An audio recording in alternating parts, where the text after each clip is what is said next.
Dobrý deň, dámy a páni. Vítam vás tu všetkých v priestoroch zastúpenia Európskej komisie na Slovensku.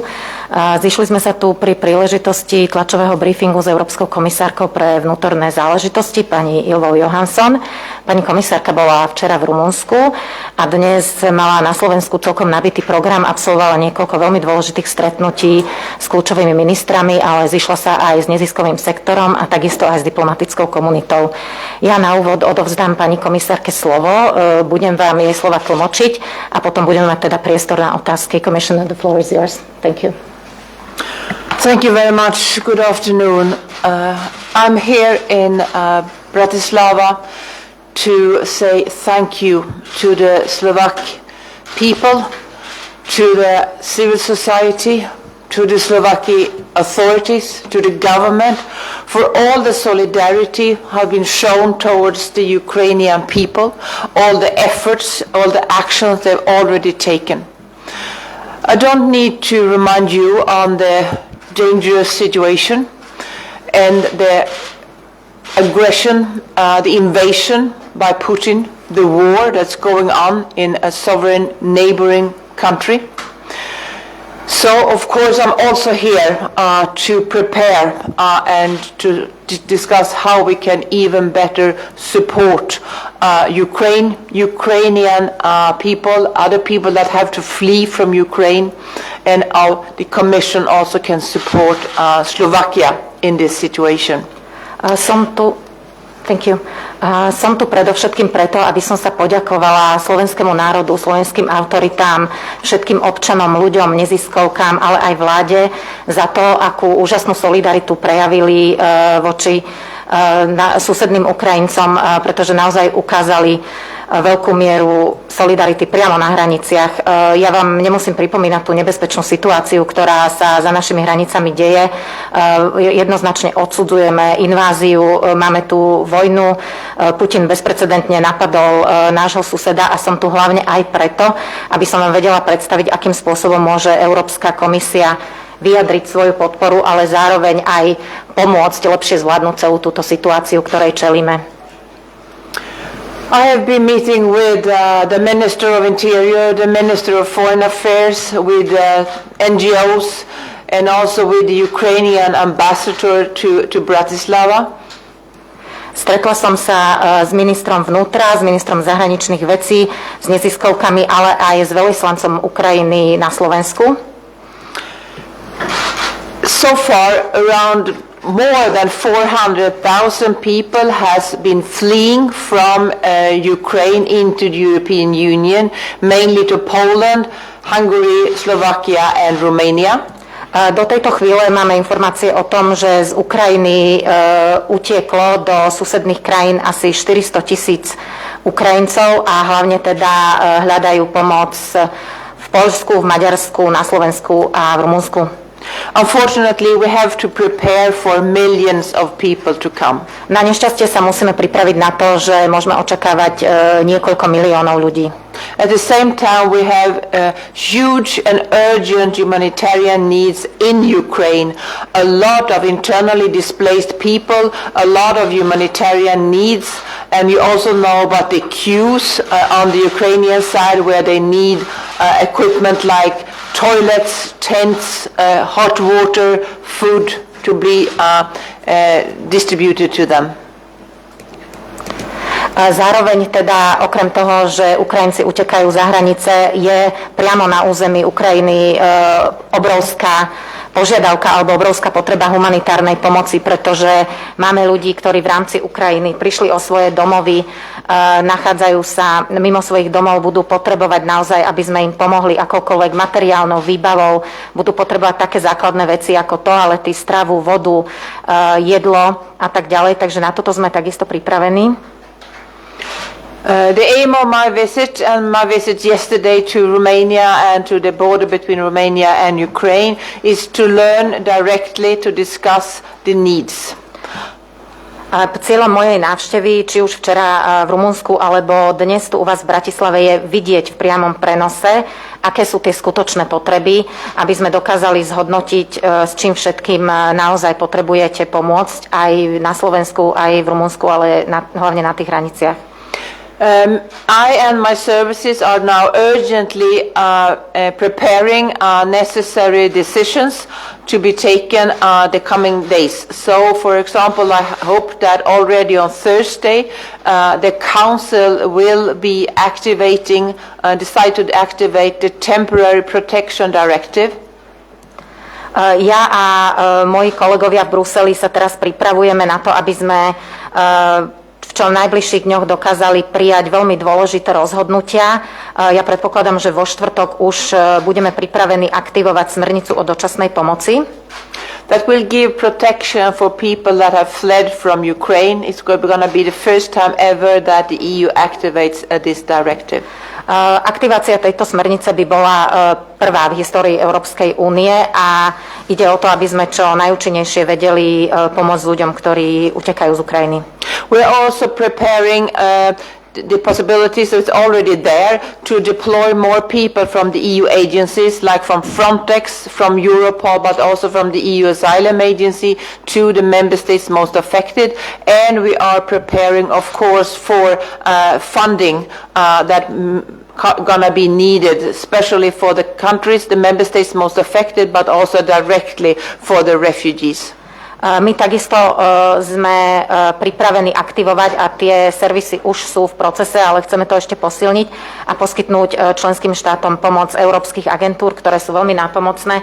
Ide konkrétne o Frontex, Europol, Európsku azylovú agentúru. Takisto sme pripravení s financovaním a túto pomoc chceme poskytnúť krajinám, ktoré sú migráciou postihnuté najviac, ale zároveň aj samotným Ukrajincom, ktorí utekajú z vlastnej krajiny. I will be happy to answer your question. Let me just conclude by saying, even though we are now in extremely dangerous, extremely difficult times, and I think I share with all of you the fear of what's going to happen the coming hours, the coming days, I also feel extremely proud of being European.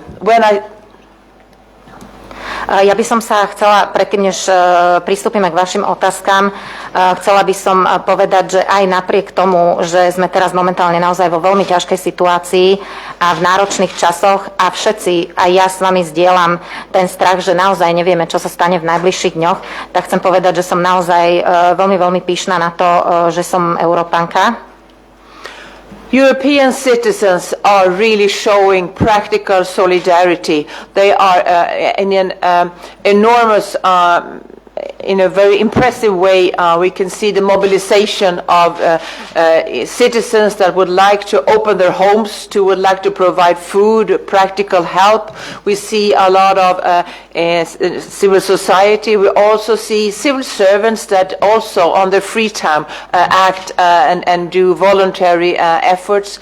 We have seen the European Union stronger, more united, quicker, more firm than ever, being able to take decisions that just a week ago was not even on the agenda. Chcela by som naozaj podotknúť, že európski občania ukázali veľmi silnú solidaritu v praxi.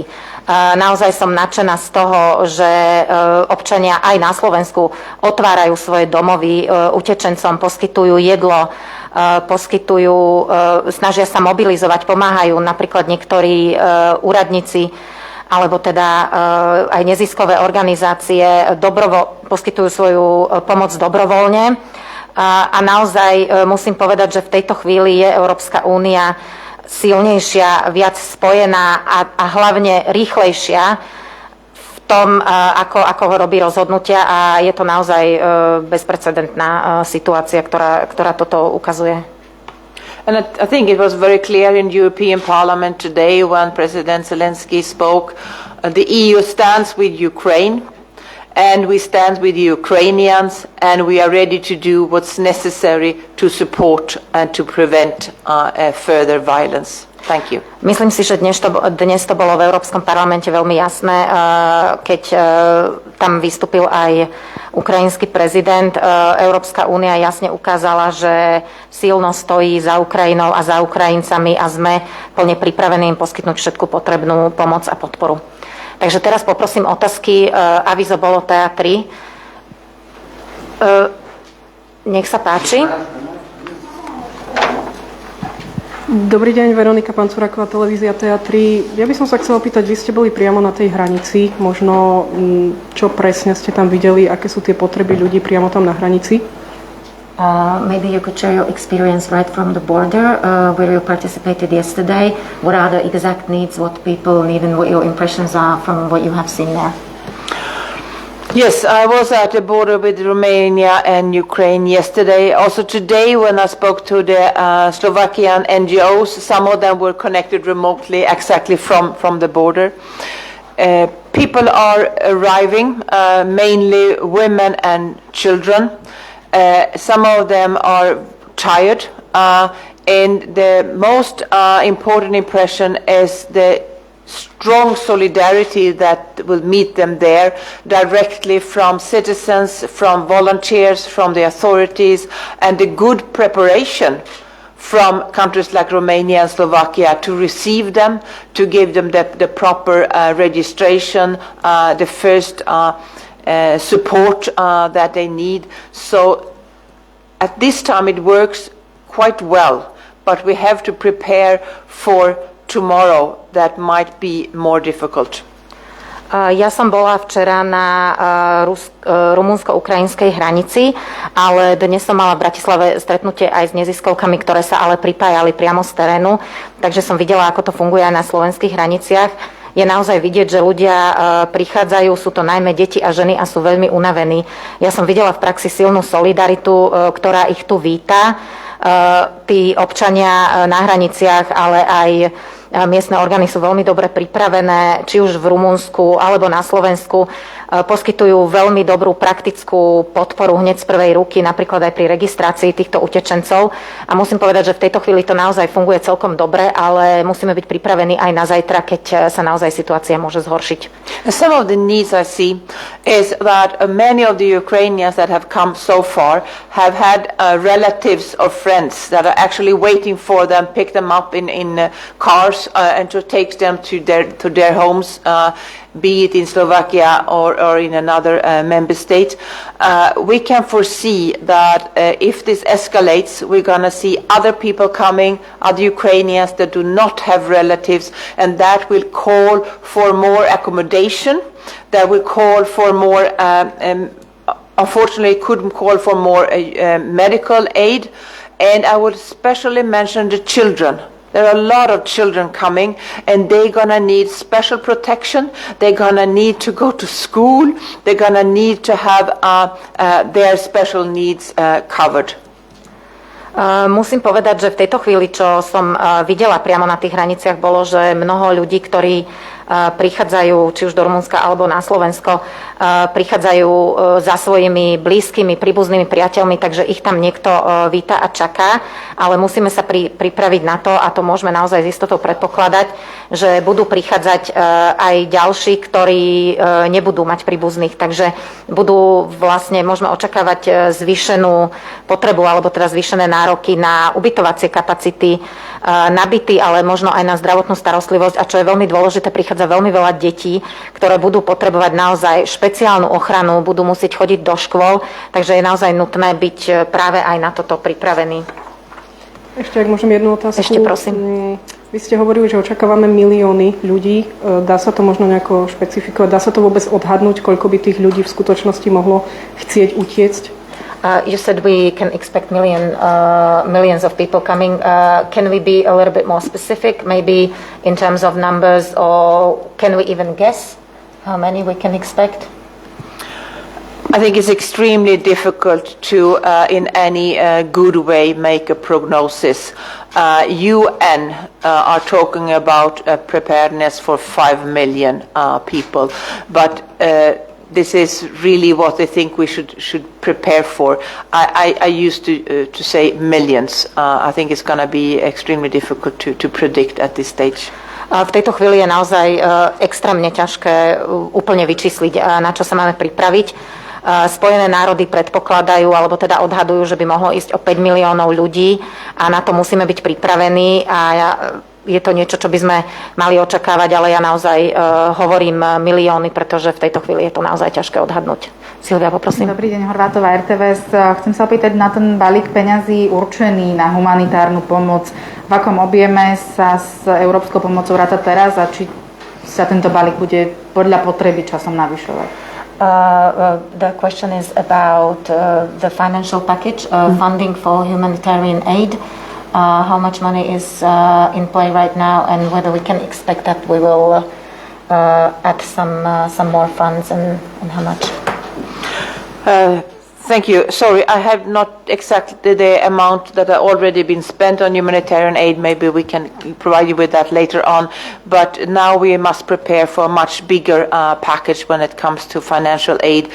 And that comes, of course, to Ukraine, but also to the Ukrainians that will come and have come to the European Union and to the member states most affected that would need, for example, money for accommodation, food, support for schooling for children, these kind of things. Ja v tejto chvíli nemám k dispozícii presnú sumu, ale s určitosťou môžem povedať, že musíme očakávať oveľa väčší balíček peňazí, ktorý bude určený do budúcna na pomoc samotným Ukrajincom, ktorí sú na Ukrajine, ale zároveň musíme pomôcť aj tým Ukrajincom, ktorí už prišli do Európskej únie a takisto aj členským štátom, ktoré budú potrebovať finančnú podporu pri poskytovaní či už potravín, ubytovania, školného a základných vecí týmto utečencom. A ešte mám jednu otázku k tej smernici o dočasnej pomoci. Či by ste mohli byť konkrétnejšia, čo si pod touto smernicou predstaviť a či ju teda budú musieť jednotlivé štáty najskôr prijať, nakoľko bude pre nás záväzná? Can we say some more specific examples of what the directive on temporary aid will entail? What will be the obligations? And is it something that will still have to be approved and adopted by member states, or once it's activated, it's right in action?